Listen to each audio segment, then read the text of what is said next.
All right, so this Saturday, Joyce, Filip Hrgovic, and people, that main event is a really, really, really good main event. It is going to be Frank Warren and Queensberry's first show on the Zone. They started with TNT way back in 2017. This is the first time since then they've been off that platform. First show on the Zone. As of today, April the 1st, Queensberry are now officially part of the Zone. Have a look there on screen. We are offering a flash sale. For those who are wondering, it's going until April the 7th. It is 30% off your annual subscription and or your monthly subscription if you choose to go down that road for the 12 months. Link will be in the description. You will get Golden Boy cards. You will get Queensberry cards. You will get GBM cards. You will get Eddie Hearn cards. The Zone are literally the global home of boxing. Link will be in the description. Let's talk about this fight. First off, let's talk about how we got here. So, Frank Warren announces his first show with the Zone. And we get this press conference up in Manchester. And the card looked good. Now, it has been thinned out a little bit due to pullouts and injuries. And you know, Lawrence Okoli versus Richard Riakporhe. That was a good fight on paper anyway. It was decent. It would have been interesting to see how Riakporhe would have got on a heavyweight.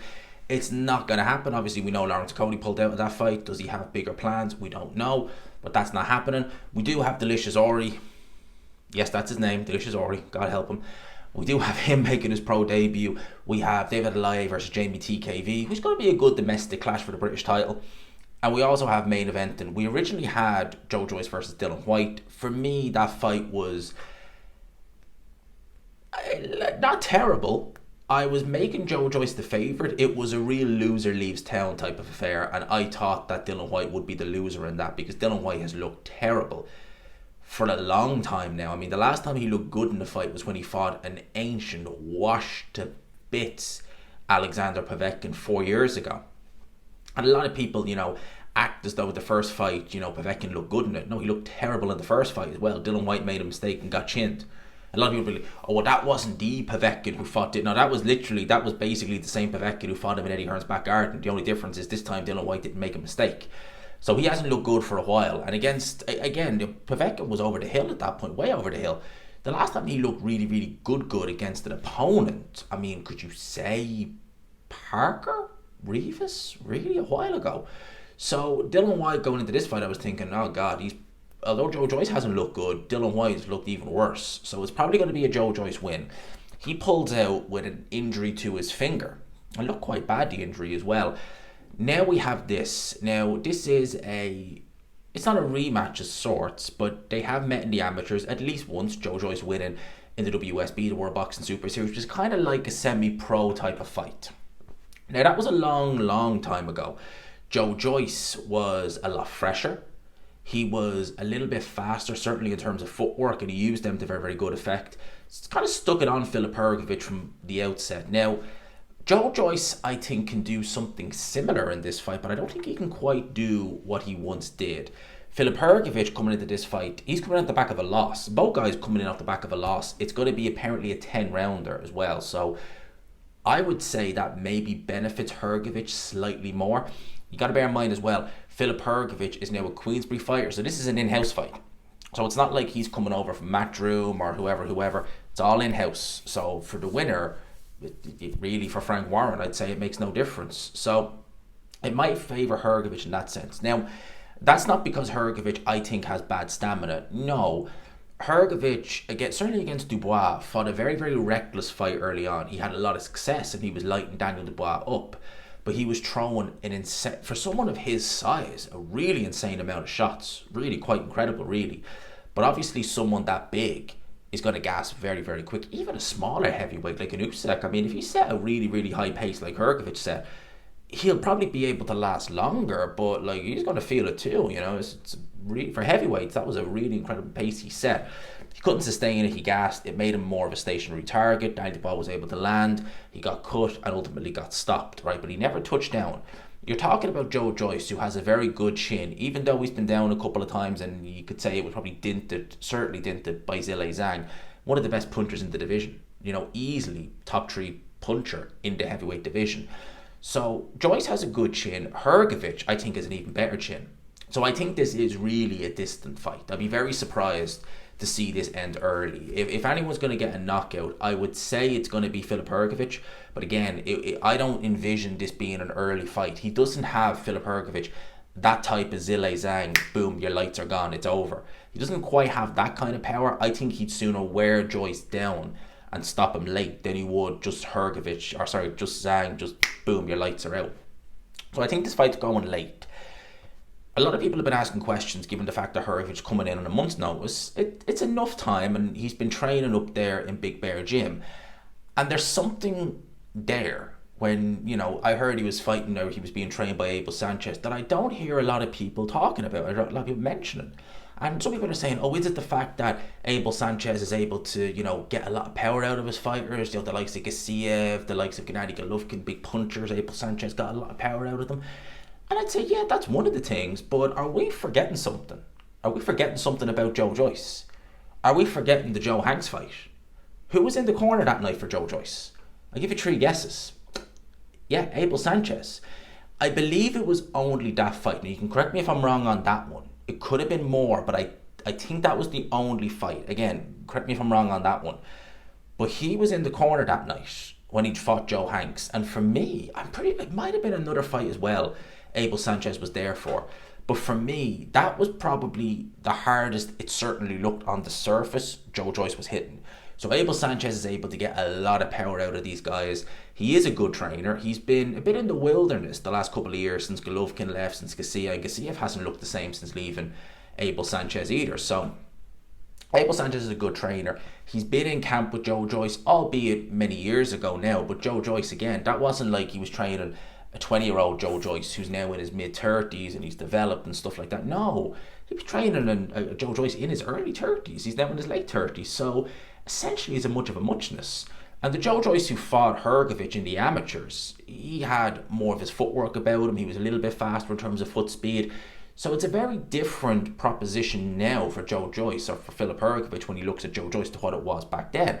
And again, your trainer has actually trained Joe Joyce, so he knows some of the characteristics of Joe Joyce. Joe Joyce is easy enough to read, in terms of what he does. And when you look at Joe Joyce throughout the past, throughout the course of his career, when he fought the likes of Daniel Dubois.